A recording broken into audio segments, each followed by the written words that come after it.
Hello and welcome to part 5 here of the Hearts of Iron 4 tutorial for complete beginners. For those of you joining me for the very first time, do check out the playlist. I'll leave it in the description, especially if you wish to follow along. It's very important you watch these in order. If not, great to have you with us. For those returning, welcome back. Let's carry on then. So make sure you load up your part 4 save game, or if you're just watching these in order. Let's carry on. There we go. Let's bring that one down a little bit. And let's come into the game. So we start off today's episode where we left off last time, which is the 15th of March, 1936. We had a few notifications up top to deal with, and so let's get on with those. So before we even unpause the game, what I wish to make really clear here, if you are somebody that's following along, is your date does not need to exactly match mine. It is okay if you are a few days either side. What I will do is every so often I will do nothing for several days so that if you are 2-3 days behind, everybody will be able to catch up at that point. So that's the plan there. I'd also like to thank very much those of you that have left a comment so far. I recorded the first 4 episodes in one go yesterday. I actually had a super thanks from somebody, which is absolutely insane.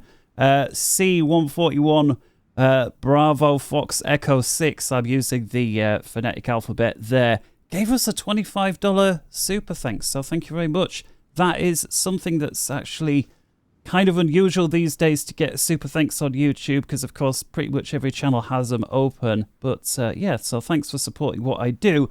But back to the episode at hand then. Here we are in Germany and we're going to go up top. So as you recall maybe from previous episodes, the no template notification there, all of that means is we're producing something that is not required. And in this case we're producing the towed anti-air, which was the flak. We've mentioned this before under the production menu. That's this one here. We do not yet have a division that requires the flak, so we will get into that. Maybe we'll see if we can get into that today. We do have a modify government decision available again, and that's because if we see right at the top there, we currently have 155 political power. If you are just shy of 150, it doesn't have to be 155, but if you've got any less than 150 political power, just press space and allow the game to tick over until you reach 150, because that's going to be where we start today. So when we click on the option to modify the government here, one thing that we really want to do, we'll take a look at national focus. That's this actual icon here. But first off, we'll come down here. So last time we made our very first decision, which was to go free trade. Today we're actually going to hire our first advisor. So these 3 slots here are advisor slots, political advisors. And if we click on one of these, actually all 3 slots lets you choose from the same group of people. The reason there are 3 different slots is so that we can have any combination of 3 different people. So unfortunately, while it might be great to hire them all because they all bring something to the table, we have to pick from 3. As we've said before, you can chop and change as the game evolves between different advisors. And perhaps the only advisor, at least that I find myself switching out consistently, is this guy here, Martin Bormann, for the reason that he's the silent workhorse. What's the silent workhorse, you ask? Well, apparently it's somebody that gives us an additional 15% political power. So in other words, it's somebody that goes round and he goes round bigging us up and basically saying, oh, this guy that's in power is really good. And people like sheep just go, and then they think, yeah, he's our man. In other words, the guy up there with the tash, he's our man. And so the more people that are supporting us, the more political power we get, the more stuff we're able to push through, at least by 15%. So let's hire him. We see that's going to cost 150 political power. We've hired him, and now we're only left with 5 political power up there, or whatever exact figure that you had. Now, because this guy is going to give us an additional 15% political power throughout the game, and if I just close this and hover over the political power icon, you can see the various things influencing how much political power we get. So we have a base amount there of 2. So every single day that goes by, no matter what else is going on, we're going to get 2 political power per day. Now, that's modified by various reasons. Okay, so the first is we've got the guy with the tash in charge of Germany. Now, the reason that gives us additional political power is I don't want to risk upsetting too many people and the historical narratives and so forth, but it's basically to say that this guy took Germany from wheelbarrows full of money to buy loaves of bread. I'm sure we've all heard that story. We've seen the pictures of kids playing with huge bundles of worthless notes as though they're Lego. People wallpapering their houses with money because it's cheaper than actual wallpaper. This guy took Germany from that to a place of full employment. And so people basically thinking, wow, this guy is actually able to make things better for Germany. And so that is a reason there why he's got an additional 25%. Now, I get it. In real life, there were forces behind the scenes pulling strings that enabled things to go a little bit better than it would, and it's just beyond the scope of this game. I'll probably get my channel shut down for talking about it too much. So let's leave that there. Now we see the next line, Martin Bormann plus 15%. That was the guy we just hired. So he's giving us an additional 15% on top of that. Then because we're playing the game on easy, as in civilian difficulty, that's giving us an additional 50% on top of all of that. We get a small bonus for having a decent amount of stability. You can see there we've got 84% stability. And so that translates as an additional 6% political power as well. We have a small deduction or trade-off for the MIFO bills. So that's basically people saying, well, hang on a minute, he can't be that good if he's relying on outside forces giving him a helping hand to make all of these good things happen. And so basically having a few people thinking like that is translated the game by having this negative modifier underneath MIFO bills. But you can see, wrap all of that together and we end up with 3.73 political power per day, which is obviously huge. If you're playing on regular, we obviously do not get the 50% civilian bonus. This figure is going to be much less. And so you could see there a very detailed explanation on where political power comes from. And of course, political power is spent primarily on this screen here, but also when it comes to making individual decisions here, these also require political power. So that's that one there, sorted. The next one along, we've got no national focus set, so we're going to select this one here. Now, if you remember in the last episode or two, we went through and completed our Rhineland, and that enabled us two things. Number one, it enabled us to put our military forces right up here against France on the western edge of Germany. But it also allowed us, if you see here, to gain an extra 120 political power. And we've just spent the vast majority of that political power by hiring a Martin Bormann. Yeah, that's why the political power came round so quickly since we last did it, because once we completed this, we got 120. Now, unfortunately, there are few, if any, such bonuses to be had, at least when it comes to political power again. But of course, that's okay. We're still rolling with 3.7 a day. So the next decision to be made, and again, there is never a reason not to take a decision on this page, is national focus. Now, again, there is a very minor exception to this overall rule. but that is down to a very advanced gameplay. We're not concerned with that yet. We're just getting the basics down. So to have this icon here where there's no national focus set, go onto this focus tree and select one. Now, when you're playing outside of the tutorial, as in you're playing for yourself, I recommend having a little play around with this, going different directions, just to try out different things and see so what is most interesting to you, basically, whether it works or whether it doesn't. There is an overall meta or a standard way of playing.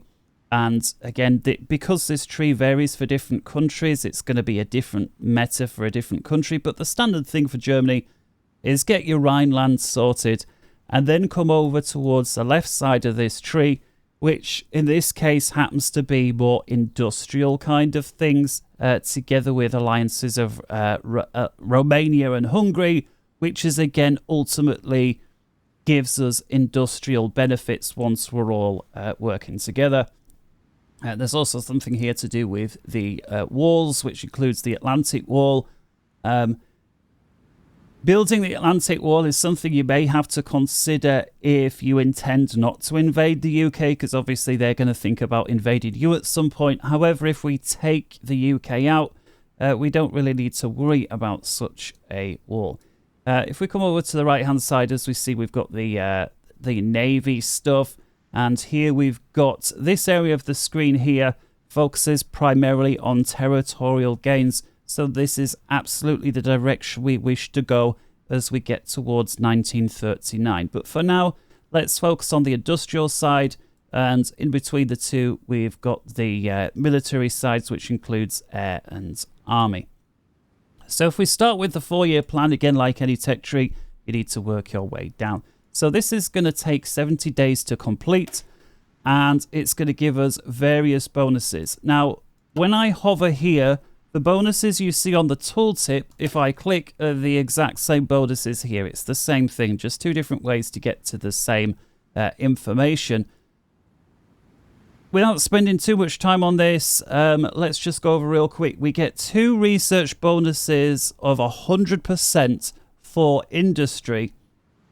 And we also get a new political advisor available to us by the name of HOI4 Schacht, or whatever that says.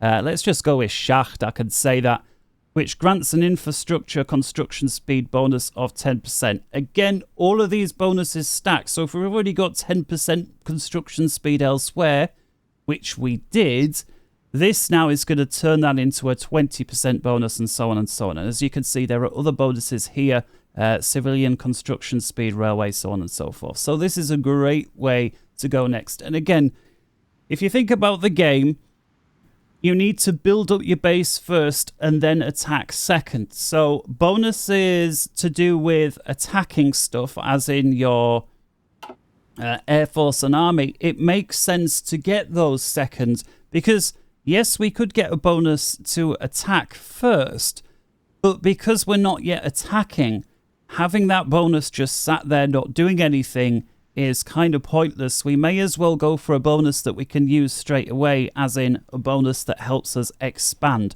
And so that's why you'll see players going this route first. And hopefully I've gotten that clear in everybody's mind. I'm sure you understood it 2 minutes ago. So let's go for it and click start. There we go.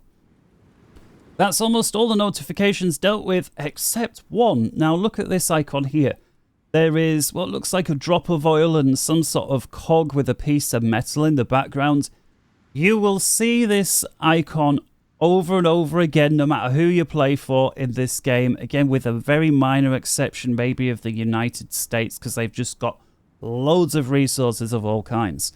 So if we hover over this one, you can see we are short on tungsten and we're short on steel. Now, if we come over to the resources page, which I believe is F8, but you can also get to it on this button here if you ever forget. F8. This shows us the resources, and if you look here, this state alone, Zaxxon, is producing 74 pieces of steel per day, per week, whatever it is, constantly. Let's just use the term constant. This area down here is also producing 90 pieces of steel, Moorsland. This county is producing in the Rhineland a further 63. I mean, this is loads of steel, and that's not even counting some of the other smaller regions. So what's happening with all that steel? How come we can be 20 pieces of steel short? And the answer is, if you recall, we set up our trade deal, which we come over here, this one here, free trade, where 80% of everything that we were pulling out of the ground is automatically being sent away. Okay, but that in turn is enabling so many other benefits that for now, early on, we're going to make do with that. So there are 2 or 3 ways to deal with this issue. The first one is we cancel the trade deal so that we don't give as much steel away. The second thing is we stop producing things that require as much steel. And the third thing is we figure out some way of producing even more steel. That's going to be a really good place to start. So one thing we could do is set up a trade deal with another country and then say, right, we need some steel. Now, I recommend avoiding that if at all possible, certainly in the earlier stages of the game, because again, to trade with another country, you trade the use of a civilian factory, and we need civilian factories because we need to build our own stuff. So what I recommend doing is looking for a county which has the most amount of steel. So let's come over to the F8 again, and then thinking, right, these areas here on the western end of Germany for sure, this area here as well, and improving the road network. So if we come over to our production construction page, I beg your pardon, and select this road infrastructure icon here, if we look at all the tiles in Germany, they're almost all a 4 out of 5. Now there are a few over here that are 3 out of 5, but certainly when it comes to the tiles that are providing us with a lot of steel, we've got Saxon over here, that's a 4 out of 5. We've got Rhineland here that's a 4 out of 5, and so on. If we improve the road network, we actually get more steel. And you may say, well, hang on a minute, how does improving the roads increase the amount of steel? And the answer is quite simply because you're able to get more lorries in and out. You know, so think about it. If you've got no roads at all and you're in the middle of the, great example would be, and you're in the middle of nowhere up here in Russia, whether it has any resources up there or not, almost doesn't matter because you've got virtually no road network up there to get stuff in and out with. That doesn't mean you're going to get 0, but you're going to get a tiny percentage out of what you potentially could. So if we go to a full level of 5 out of 5, which is basically nice roads and autobahns and all the rest of it, you're going to have far more stuff there. And so if we take somewhere like Moorsland, take a look at the amount of steel. We're currently getting 90. We're also getting a little bit of aluminium out as well, 25. Now, if I just select the road network here, the infrastructure, and left-click onto Moorsland, that's going to up us from a level 4 up to the maximum of level 5. Take a look at the additional steel. It's going to go from 90 to 100. Aluminium is going to jump up from 25 to 28. There are also secondary bonuses to increasing the infrastructure on a specific county or tile, in this case Moorsland, and that is stands to reason supply is going to be better. Yeah, if your trucks can run freely across nice roads versus having to go off-road across boggy, snow-laden mud, supply is going to be much easier. And in fact, that's one of the biggest issues in real life that Germany faced going into Russia was the boggy terrain. First off, the snow, and then when the snow melted, it was all knatsch, as the Germans would say, just muddy puddles and so on. So that's a secondary benefit to this. And the third one, and most importantly, perhaps on your own home territory, is the higher road networks. You can build stuff quicker on the higher road networks. Why? Well, same reason. Lorries, construction vehicles, people can get to work more efficiently. It produces more stuff more quickly. It's just a better way to roll. So what we're going to do is, after these factories are done, and you can see the first 2 that we queued up are nearly done, stands to reason that the one on the top of the list completes first because that's got 15 factories working on it. The next one down only has 12. And again, these figures will increase as we build more. So I just wish to show you that that right there is possible. We'll also put ourselves a... Actually, we'll leave the rest. We'll just put that one road network there, and that's as much for demonstration purposes as it is for the additional steel. Now remember, we will get an additional 10 steel out of the ground once this road network completes. But we're actually giving most of the steel away. So although we'll get an extra 10, we'll only be able to keep 2 or 3 pieces of that steel until we change our laws. So again, these are all things that you need to think about. You don't necessarily need to go into it quite to the detail that I've done here, but I'm just wanting to explain the mechanics behind this. So that is right there.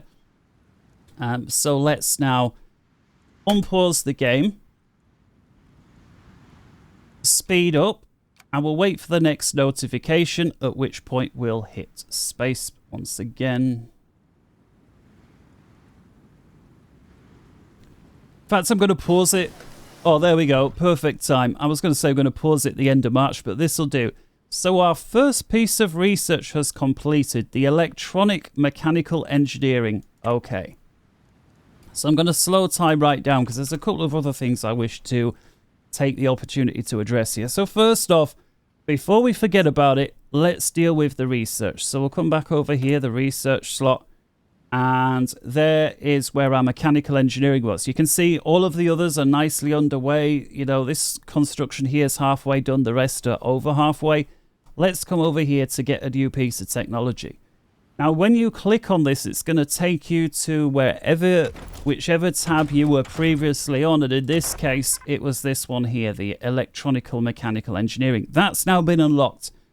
We're now going to get an additional 3% across the board on everything when it comes to research speed. We've already been over that. And we now have 2 directions that we can go.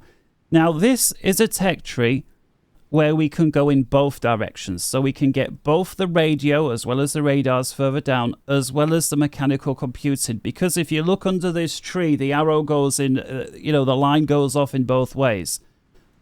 This differs, say, to this arrow here next to the industry tab where there's like a box with an arrow, and that's like a break. And that means, look, you either go this way or you go this way. You cannot do both. So that's an important one to bear in mind. Now, in my opinion, it is best to, once again, go for research speed next. To have more research speed is best. You don't want to unlock everything in the game and then at the end of the game think, oh, let's improve the research speed, because you've already done everything. You may as well get research speed first, and then that's going to increase the rate at which everything else goes from that point onwards. Hugely important is the radio. There will be some people that say you need the radio first because of what's going to happen in Spain.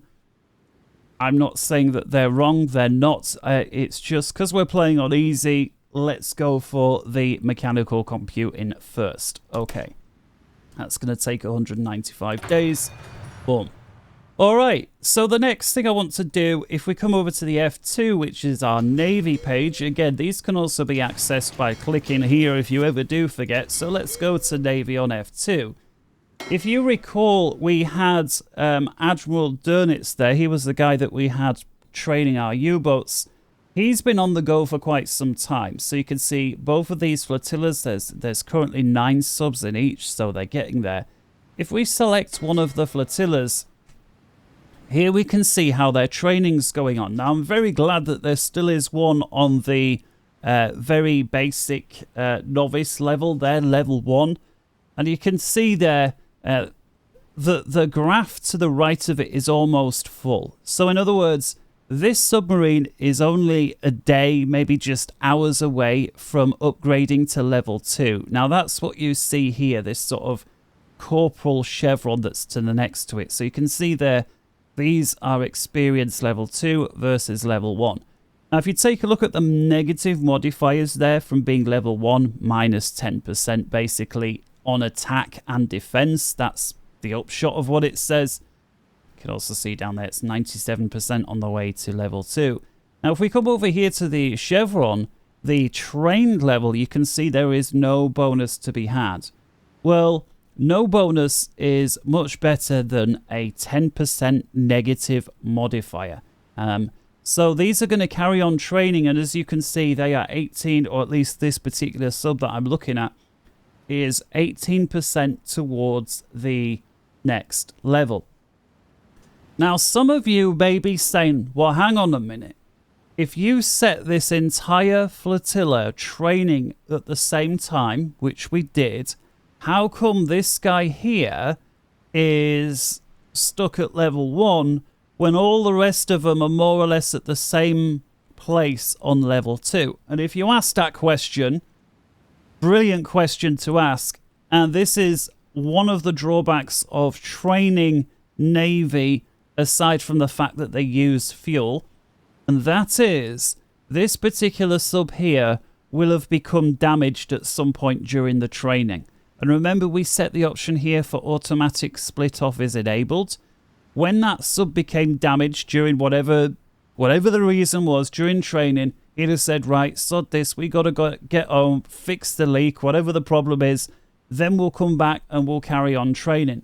Because they've done that, this sub is several days or whatever it is behind training versus the rest of the flotilla. That's the only reason there. Now, obviously, we're asking for 10 subs to come be a part of this flotilla, and so far there are only 9.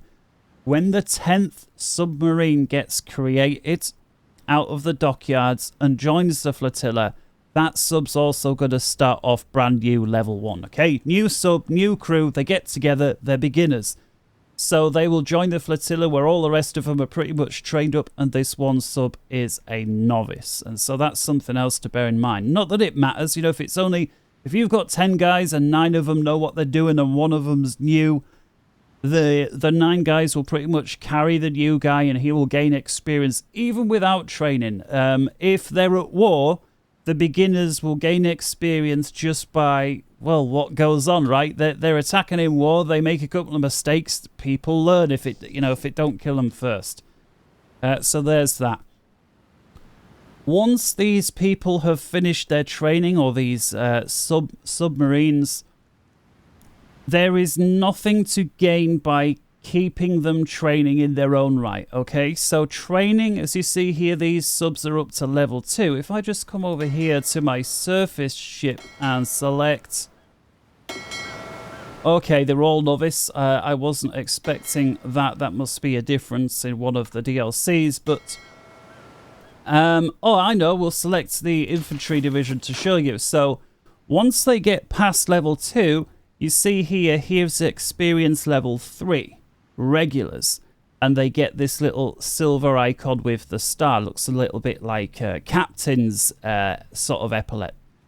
You see, this gives a 25% modifier in combat, and it's in the green, so good, right? Now, the same or very similar is going to apply to our subs. So once these progress up to level 3, and this yellow bar fills up, which is currently at 18%, they too will get that silver bar, and they too will have, I guess, up to 25%. We'll double check on that once it's done. They will never get any higher than than a level 3 during training. Never. Doesn't matter if you train them for a day or for 10 years, they will never get any better. However, that said, you do get, and this is something we've not paid any attention to yet, a little bit of Army experience, a little bit of Navy experience, or a little bit of Air Force experience, depending on whether you're training Army, Navy, Air, right? Stands to reason. And so what this is basically your overall country's experience at running things to do with Army, Navy, or Air Force. And the higher these numbers get, the more traits you'll, or the more techniques, forgot what the exact term what they use. Let's see if we can... where is it? Is it on here? Oh, for goodness sake. What's it called? The more tactics. The word escapes right now, but I'm just going to use the word tactics. So in other words, if you have a very high army experience, you'll be able to unlock tactics, and we'll take a look at that as it comes along. So for example, the blitzkrieg tactic is a tactic. We need to unlock that, and the way to unlock that is by gaining army experience or navy experience. There'll be some equivalent for the navy, for example, the wolf pack tactic, or similar for the Air Force. There'll be different name tactics. We'll take a look at that as and when they come on. And in order to be able to gain those, you need these points. Now, training provides a small trickle of points, but to begin with, when our country is not at war, that small trickle is the only way of getting those points whatsoever. Now, there are 2 or 3 other reasons that we need those points for, rather than just unlocking new tactics and techniques, and we'll take a look at that as well. And so because that's important, we're now going to, we'll wait for the Admiral here to complete his training with his U-boats so that all of these get up to that silver bar. We're actually going to come over to the army, so F1. Now I'm going to select Bock over here. He was the guy that was over here in northern Germany. Now, although all of these divisions have that silver bar, if I set him to train, which is, again, always this sort of icon here with the what looks like a cog, if we select that, first of all, his orders do not go away, and his orders are to hold this front line. Okay? Now, if we were at war, do not train your divisions on the front line because they lose their organization. Makes sense, yeah? You're either in your foxhole and you're looking down the scope and, oh, there's nobody coming yet. Or maybe they are, you start shooting. That's one way of doing it. Or you go running around the assault course because you're training, trying to get better. You cannot run around the assault course and hold a front line at the same time. It just doesn't go. I mean, you can try, but it won't work very well, trust me. So because we're not at war, we're okay to train these guys. Now, you may say, well, hang on, if you can't get any higher than that silver bar, which is a level 3 regular, what's the point in training? And it's exactly what we said before. By having Bock train, there's going to be a very, very small trickle on the army experience. And if I just leave the mouse pointer hovering over army experience, which you currently see there is 5, because we have some army exercises on the go, take a look at that. We gain 0.021 daily, which is a very small amount of experience to be gained, but it's certainly better than nothing. Now, if we just press escape, and we're going to select this guy here, General Max, we will call him. He's only got 1 division under his control, but still we can have him training as well for the same reason. We're not at war, certainly not with this country, certainly not yet. If we select him training, and now we hover the mouse over here, look at that, we get 0.024 every day from training. If I cancel his training, 0.021. So can you see, the more divisions we have training, the more experience every day we get. Stands to reason, right? You've got more troops training, your generals are learning more stuff, they're able to pass that information on high, and oh, when you do this, this is good, when you do this, this is not so good, all that kind of stuff. When you're training troops, there is an additional supply requirement. That makes sense, right? Because rather than just sitting there doing nothing, they're running around. If you've got panzers, they're going to use fuel. If you've got artillery, they're going to be firing. They've got weapons, they're going to be shooting. And every so often, these things break down. They get lost. The overall word to describe that is attrition.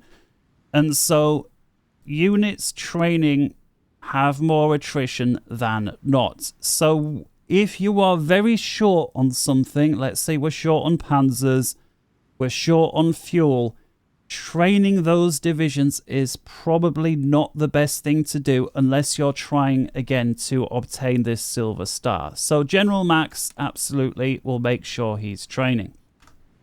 We'll hit escape. So now we're going to come over to Rommel and the 3 panzers this guy's got. And if we zoom out, we can see he's already got them in this area that we'd asked him to just generally guard. Now we could set Rommel training. And again, the panzers are not going to get any better than level 3. But because they are panzers as opposed to just regular guys on foot, training this is going to use fuel, and the panzers risk breaking down and all the rest of it. And because, as you see here, Germany, we don't have a particularly large amount of fuel. In fact, what that figure up there suggests, this little graph, is, okay, we're slightly over 3/4 full in the total amount of fuel that we're able to have in reserve. But this red figure here means that our fuel is going to run out in about 5 years' time, because obviously we're using it to, the subs are using it. If you take a look at their army, is currently not using any. Air Force is currently not using any, and the Navy is, and that's where the fuel is going. And apparently if we keep going, we're going to run out of fuel in 5 years' time. That's why this number up here is red. If the number turns green, that just means in 5 years' time, the amount of fuel that you have will be full. Now, if I tell Rommel to start training, watch what happens. So again, pay attention to how much the army is using. 618.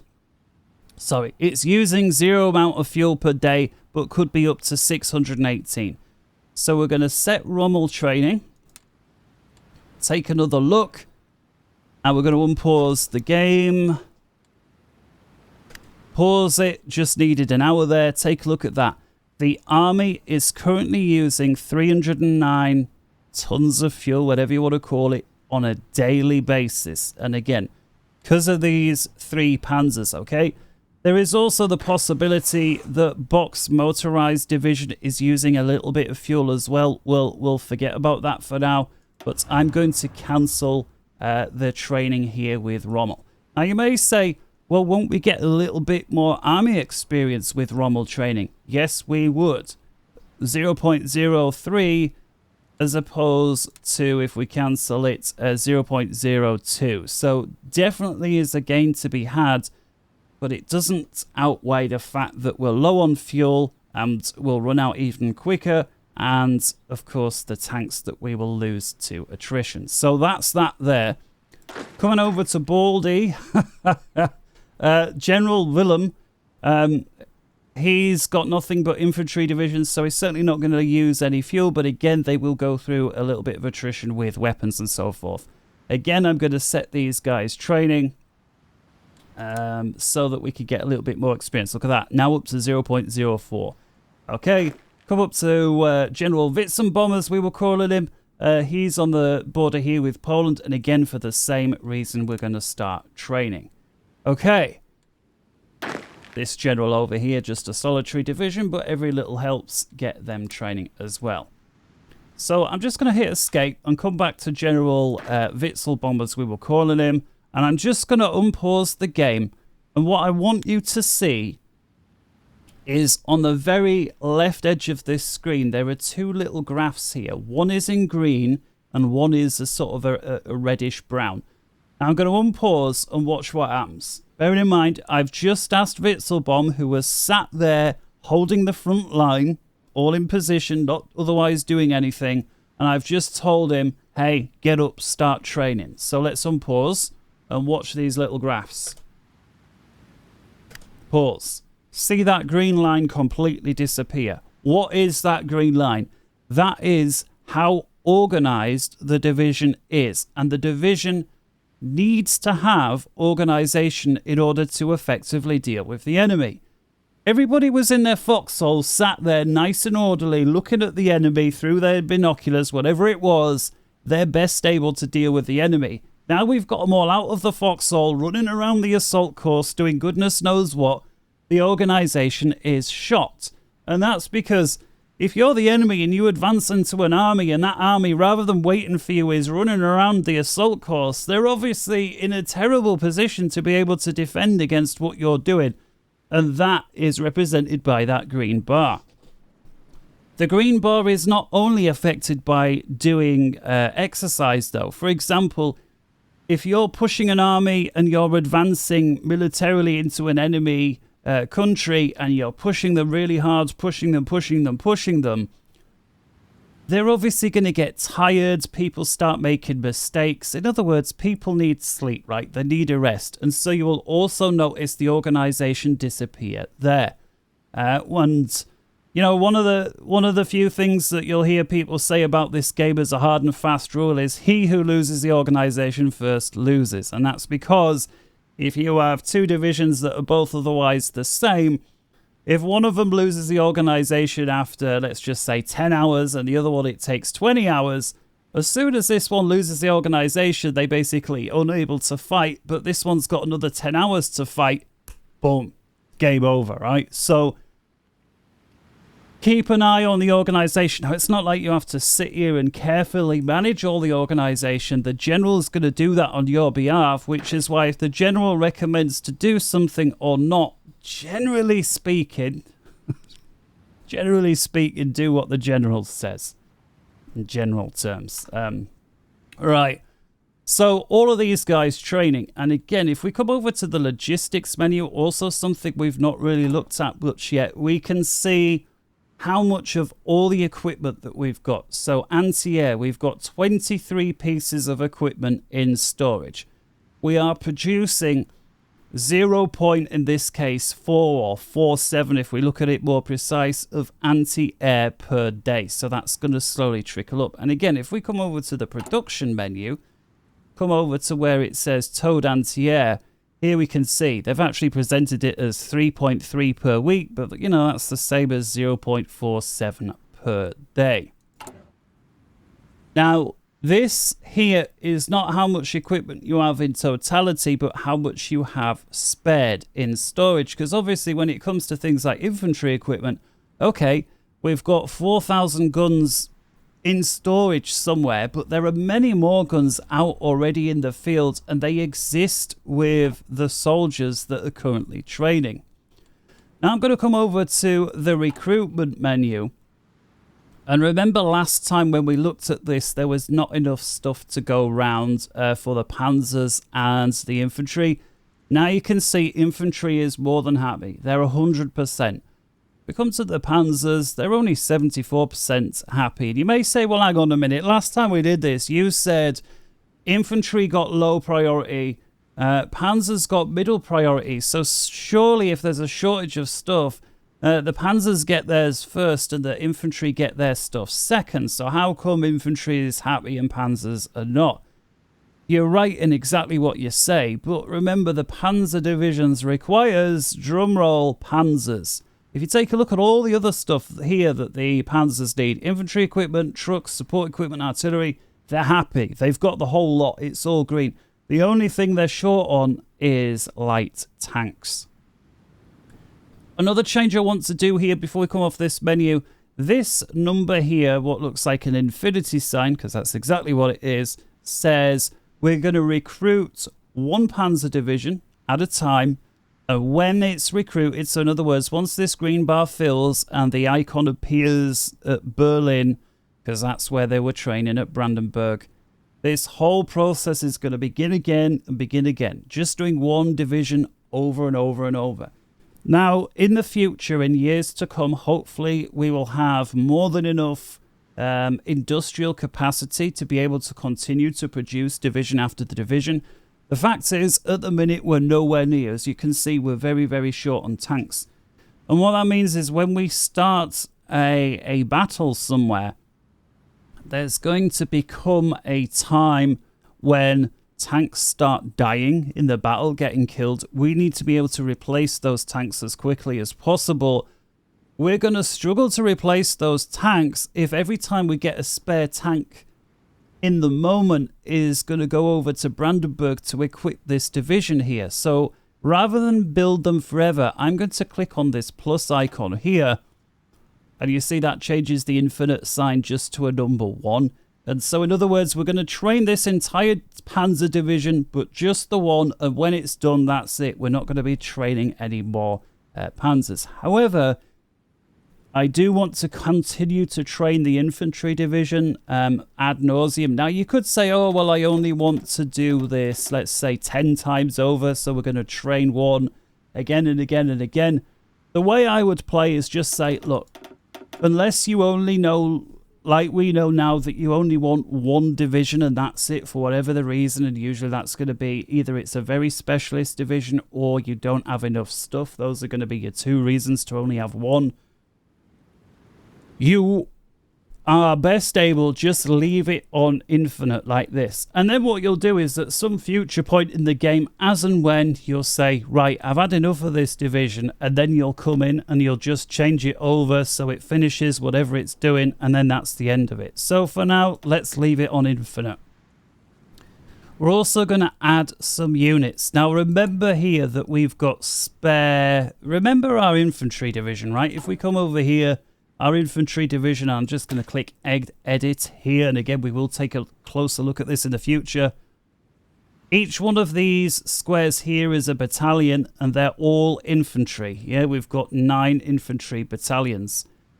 We've also got engineer company. We've also got artillery. And if we take a look at what all of this requires, the answer is 12 pieces of artillery, 910 pieces of infantry equipment, 30 pieces of support equipment. So as long as we've got that much artillery and we've got 9,600 available population, we can keep cranking out these divisions all day long. Now if we again come over to our logistics here, we can see, okay, well, we've got 102 pieces of artillery spare. We've got 4,000 guns spare. We've got 151 pieces of support equipment spare, so surely we can hire some more. We can. So what we're going to do, or train or recruit. So I'm going to click add unit, add, and take a look at this. We've got 3 divisions in the queue so far, and if I come down to the 3rd division, we've still got 100% supply for this one. 9,600 men, because, you know, we've got 1.3 million still available, so that's good. Infantry equipment, support equipment, artillery. It's all there available to be had. So let's add a 4th one. They're all there. So let's add a 5th. They're all there. So let's add another one. Now we've run out. So see that we've gone to 6 divisions. And if we come down to the 6th one, the equipment available there is down to 42%. We've got all the manpower we need. Look, we're down to 1.27 million now because we've recruited them.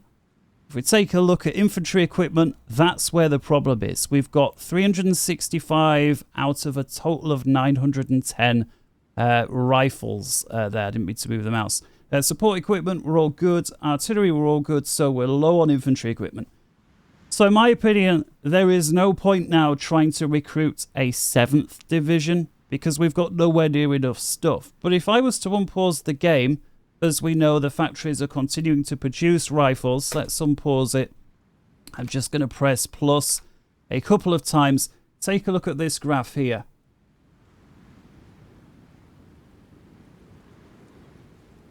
See it move? And when we roll around to the next day, see it move, and that's because factories producing more and more weapons. You see it's already up to 61. Now again, because we're asking this to be infinite, we've got here 6 divisions training, one of which is almost, well, is over halfway, let's say. The others have only just started. Once those 6 divisions pass out of training, and again, that we'll end up with 6 new figurines near Bird. Actually, no, we won't. We'll end up with 6 figurines over at Saxon, because that's where we set them to be. Excuse me. It will then automatically recruit another 6 and go. Now, in the early stages of the game, like now, 36, that's a great way to play to get more divisions out onto the field. In the later stages of game, as you start to lose people due to, you know, just war, right? People start getting killed, you start getting short on weapons and so on and so forth. you will struggle to be able to maintain a recruitment speed of 6 divisions all the time. You will run out of people and stuff. But for now, it's a good way to go. So let's hit escape, and just trying to think of anything else. I think that's good, so let's carry on. My phone's binging, which will be my better half saying, when are you going to finish with that tutorial? I'll speak to her in a moment. So here we are, 1st of April 36. There seems to be a bit of a pause there, at least there was for me. So what we'll do is we'll carry on until we get to the 5th of April. Absence of there being another notification. Sorry about these notifications. So 3rd, 4th, and 5th. Pause. Okay.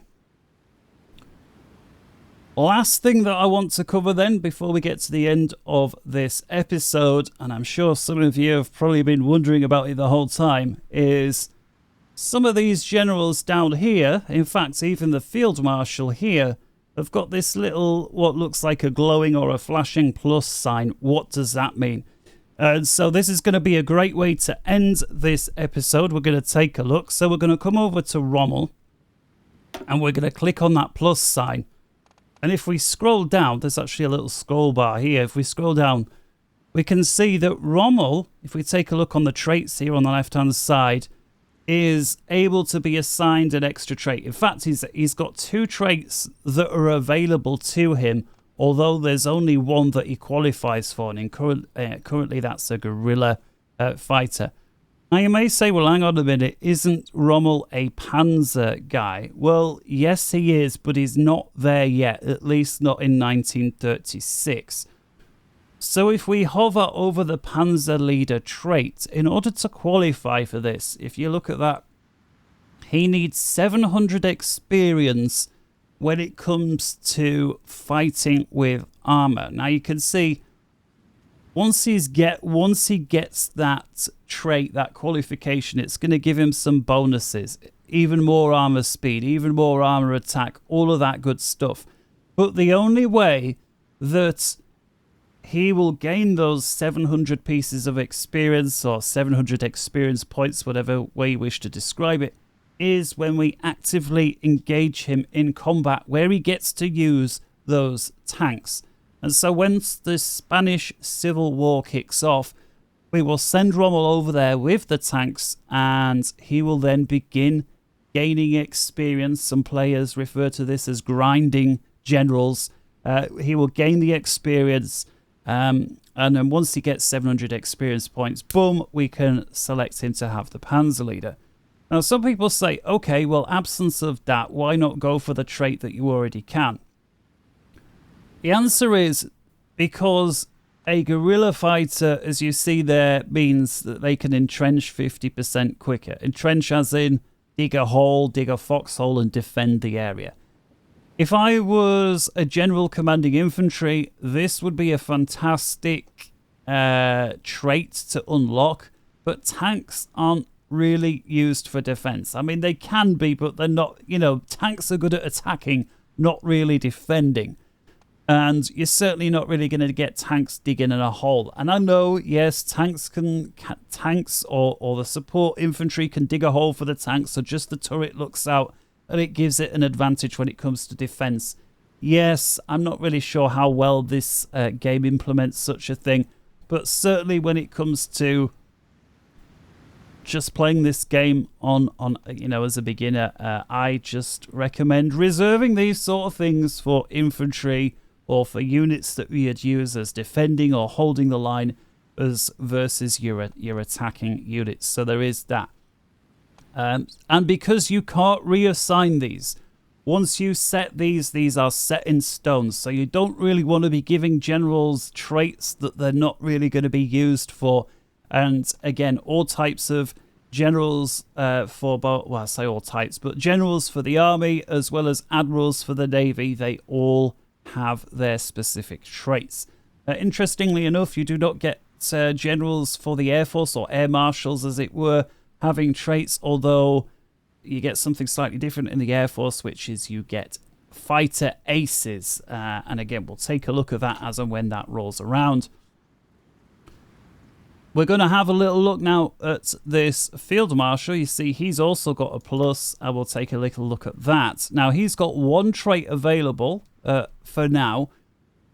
And what I will say, just in case it's not already inherently obvious, is the more that we use these generals, the more that we use these Field Marshals, the more experience they get, the better that they get at doing stuff, the higher of a level you will see them get. This number here you will see will raise. How good they are at attack will get higher. How good they are at defense or planning supply. The numbers will gradually increase the more you use them. And again, it's use them for actual attacking during the war, not just sat at home in base doing training. Once those numbers raise, specifically this number here on the left-hand side, the more traits will unlock down here. So in other words, you'll be able to have a general or a field marshal rather than just selecting like this, one or two things. You'll have 3 things, 4 things, 5 things, 6, 7. I think I've even had 8 or 9.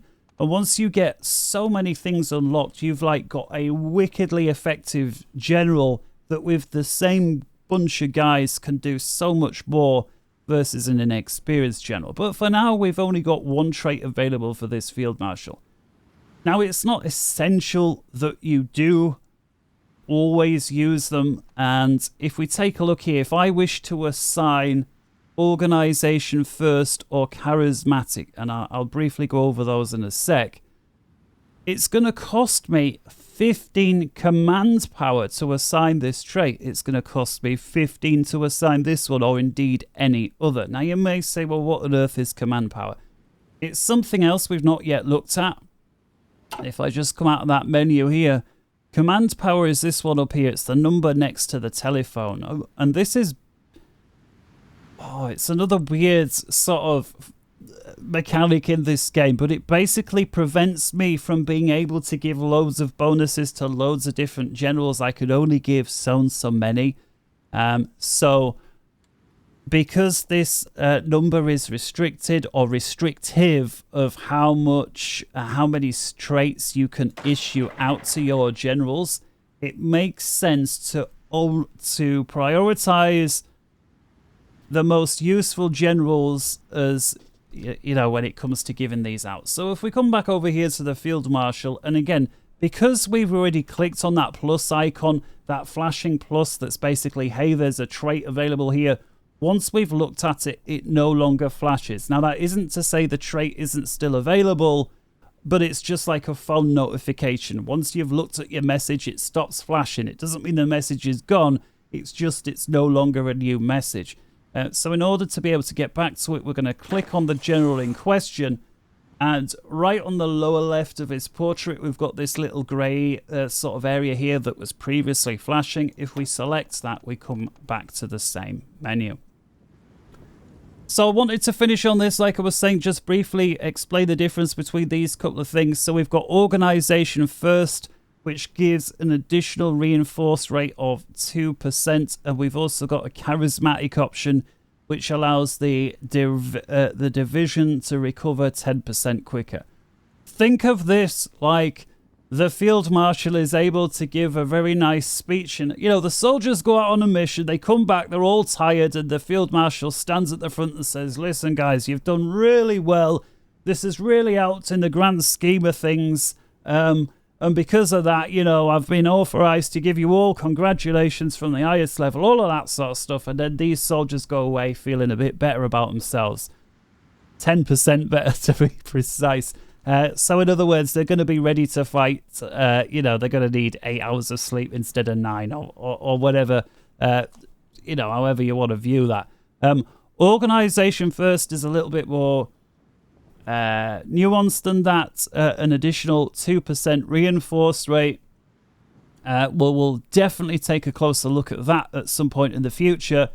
But suffice to say, if there's an ongoing battle on the front line and there is an enemy division here and you've got a friendly division here and they're going at it, you've got another friendly division here and that division is ready to engage, In order for that division to be called into battle or to be reinforced into that, for that division to be reinforced into the battle, there is this, I'm just going to say, complicated game mechanic. Not that you need to worry about it, it's all taken care of automatically, but for that mechanic to take place, there is a certain chance that the division will be called in to reinforce. Now, that chance is increased here by 2% on an ongoing hourly basis. And so